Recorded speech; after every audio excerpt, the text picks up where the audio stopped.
അസ്സലാമു അലൈക്കും വറഹ്മത്തുള്ളാഹി. എന്തൊക്കെ വിശേഷം? എല്ലാവർക്കും റാഹത്തന്നല്ലേ?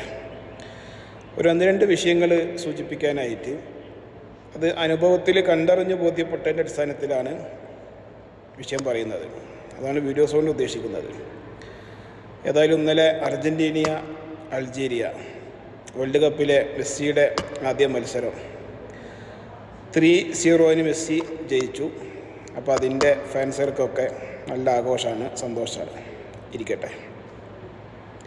അപ്പോൾ അതിൽ പറയാനുള്ളൊരു വിഷയം എന്താണെന്ന് വെച്ചാൽ, ഞാൻ ഒന്നാമത് ഏകദേശം 10-14 കൊല്ലം പിന്നിട്ടു സൗദി അറേബ്യയിൽ. അൽഹംദുലില്ലാഹ് ജീവിതമൊക്കെ ഹൈറാണ്. അപ്പോൾ അതിൽ ഒരുപാട് ആളുകളുമായിട്ട് ബന്ധമുണ്ട്, നിരവധി ആളുകളുമായിട്ട് ബന്ധമുണ്ട്. അപ്പോൾ അതിൽ കുറേ ആളുകളൊക്കെ എന്നോട് ഇങ്ങനെ കുറേ പ്രയാസങ്ങളൊക്കെ ഇങ്ങനെ ഇടയ്ക്കിടയ്ക്ക് പറയലുണ്ട്. കുടുംബത്തിൽ അങ്ങനെയാണ്, വീട്ടിലങ്ങനെയാണ്, ജോലി സംബന്ധമായിട്ട് ഇങ്ങനെയാണ്, അങ്ങനെയാണെന്നൊക്കെ കുറേ പ്രശ്നങ്ങളൊക്കെ പറയലുണ്ട്. അപ്പോൾ ഞാൻ അവരോടൊക്കെ പറയൽ, നിങ്ങൾ എന്ത് തിരക്കാണെങ്കിലും 5 വഖത്ത് നമസ്കാരം നിങ്ങൾ എന്ത് ചെയ്യണം? കീപ്പ് ചെയ്യണം. അത് മുടങ്ങാതെ. ഇനി അഥവാ ഒന്ന് തെറ്റിപ്പോയാലും ഖളാവായിട്ടെങ്കിലും എന്ത് ചെയ്യണം? അത് നിലനിർത്തി കൊണ്ടുപോകണം. ഒരു മനുഷ്യൻ്റെ ജീവിതത്തിൻ്റെ പകുതി പ്രശ്നങ്ങൾക്ക് ഒരു പരിഹാരമാണത്. പിന്നെ ദുആ ചെയ്യാം അല്ലേ? അത് നമ്മുടെ ജോലി പറഞ്ഞാൽ ടൈമിങ് എങ്ങനെയാണ്, ജോലി എങ്ങനെയാണ്. അപ്പോൾ അതിൻ്റെ അടിയിൽ നമസ്കാരം ചിലപ്പോൾ ശ്രദ്ധിക്കാൻ പറ്റുമെന്ന് വരില്ല. വെള്ളിയാഴ്ച എല്ലാ ജുമാക്കും പോകലുണ്ടെന്ന് പറഞ്ഞു. അതിൽ കാര്യമൊന്നുമില്ല. ഒരു മുസ്ലിമിൻ്റെയും അമുസ്ലിമിൻ്റെയും ഇടയിലുള്ള വ്യത്യാസത്തിൻ്റെ പ്രധാനപ്പെട്ട പോയിൻ്റ് എന്നുള്ളത് 5 വഖത്ത് നമസ്കാരമാണ്.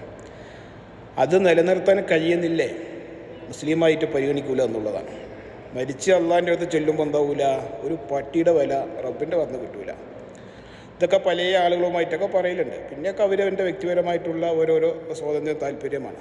ചില ആളുകൾ ദീനിനെ കുറച്ച് കാണുന്നവരുണ്ട്, ഒരുപാട് ഇമ്പോർട്ടൻ്റ് കൊടുത്ത് കാണുന്നവരുണ്ട്, അങ്ങനെ പല നിലക്കുണ്ട്. ഏതായാലും അപ്പോൾ ഇതിൻ്റെയൊക്കെ അടിസ്ഥാനത്തിൽ മനസ്സിലായിട്ടുള്ളത്, ഇന്നലെ മെസ്സിയുടെ കളി നടന്നല്ലോ. സൗദിയുടെ ടൈം 4 മണിക്കാണ് കളി. അപ്പോൾ ഏകദേശം ഇന്ത്യയുടെ ടൈം നോക്കുകയാണെങ്കിൽ 6:30.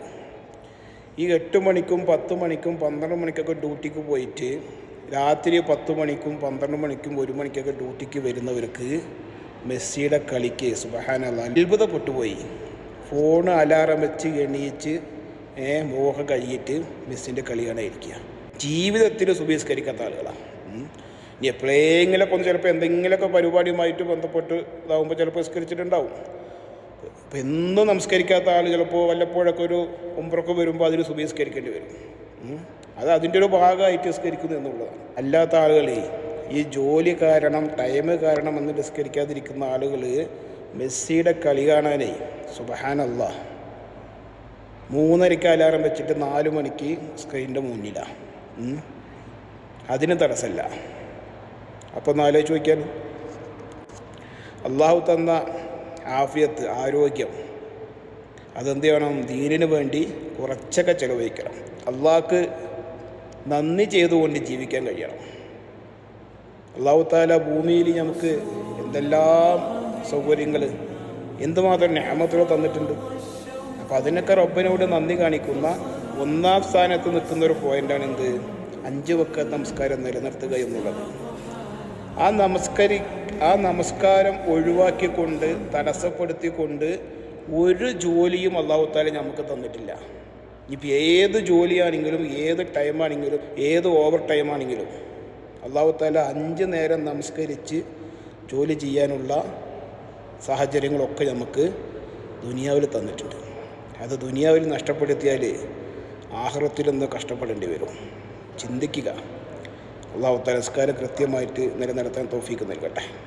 പിന്നെ ഇപ്പോൾ ഫുട്ബോൾ, അതിനോട് ഇഷ്ടവും താല്പര്യമൊക്കെ അവരവരുടെ താല്പര്യമാണ്. പക്ഷെ എന്നിരുന്നാലും നമ്മൾ ഫുട്ബോളിലൊക്കെ സംബന്ധിച്ച് പറയുമ്പോൾ ആഘോഷങ്ങളൊക്കെ കൊള്ളാം. അതൊന്നും പരിധി വിടരുത് എന്നുള്ളതാണ്. മനസ്സിലാവുന്നുണ്ടോ? ഒന്നാമത് മെസ്സിയൊക്കെ നമുക്കൊക്കെ ആദ്യകാലത്തൊക്കെ മെസ്സിനൊക്കെ ഭയങ്കര ഇഷ്ടമായിരുന്നു.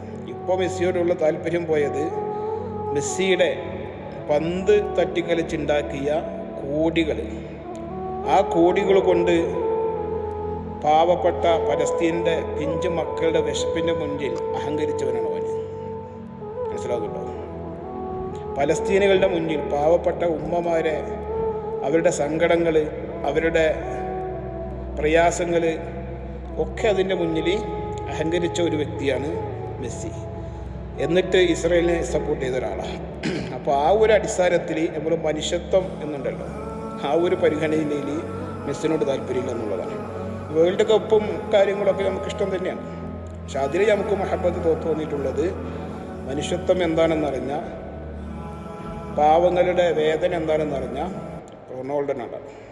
അപ്പോൾ ഇത്തവണ വേൾഡ് കപ്പ് പോർച്ചുഗൽ കൊണ്ടുപോകണം ഇൻഷാ അല്ലാഹ്.